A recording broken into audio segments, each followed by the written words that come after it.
I feel it is necessary at this point to say a few words about bishops. The title of bishop had been given to the provincial governor of the church when Europe was still under the domination of the Roman Empire.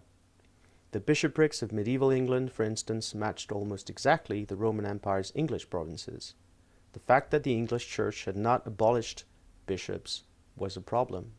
The English church, as defined by Henry VIII's successive Acts of Parliament, was not that different from the Gallican church. Both maintained the authority of the bishops over the people of France and England respectively.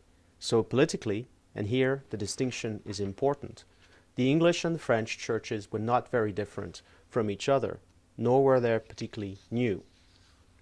In terms of faith, or spiritual authority, by opposition to political authority, however, the stories of how Protestantism made its way into England and France respectively are of course quite different. By 1600, it could be said that England and France were separated not just by the Channel, but along an imaginary line that split Europe in two along a northwest-southeast axis between a Protestant north and a Catholic south. The fate of Henry VIII's successors contributed greatly to making England much more Protestant than he himself had left it. His first son, Edward VI, England's first Protestant king, was succeeded by two of his sisters. First, Mary I, known as Bloody Mary, because she attempted to reinstate Catholicism in England and executed hundreds of Protestants, and was quickly followed by her sister Elizabeth I, who reinstated Protestantism in England in 1558. Contrary to popular belief, Protestantism was not introduced to common people in England by way of the English Bible, first published in 1539 under the aegis of Henry VIII.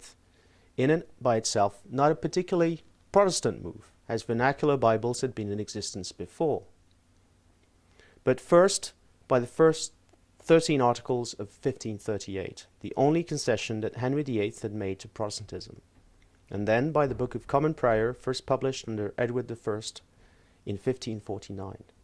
This first edition was criticized by continental reformers Peter Martyr Vermigli, an Italian, and Martin Bucer, a German, who lived in England and republished in 1552 to accommodate their more Protestant views. But it was not until it was reissued in 1559, attached to the Uniformity Act by Elizabeth I, that the Book of Common Prayer became a staple of English Protestantism. It was not, however, books that summarized theological doctrine that proved the most significant in sealing England's future as a Protestant country, but John Fox's Acts and Monuments, first published in English in 1563, that became known as Fox's Book of Martyrs. It celebrated the lives and deaths of English Protestants who had suffered persecution during the short-lived reign of Bloody Mary between 1553 and 1558, and was illustrated with grisly woodcuts of people being burnt at the stake, although again, against popular belief, usually not alive. This was the time when Protestantism's political presence began to be felt in France with full force. In the spring of 1562, French Protestants took control of a number of key French towns, including Lyon, which was the second in the kingdom after Paris.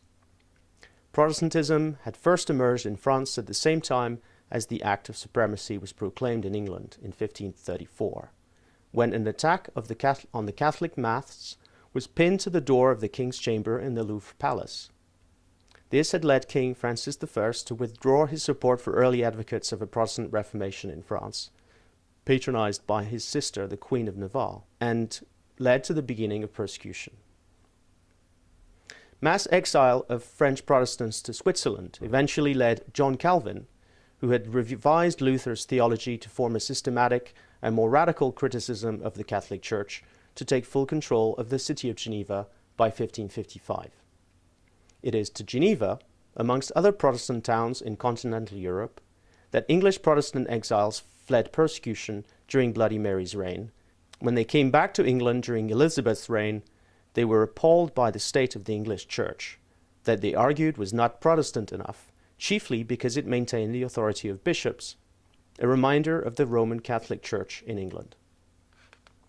This group of critics became more and more vocal in the course of the 16th century and became known as Puritans.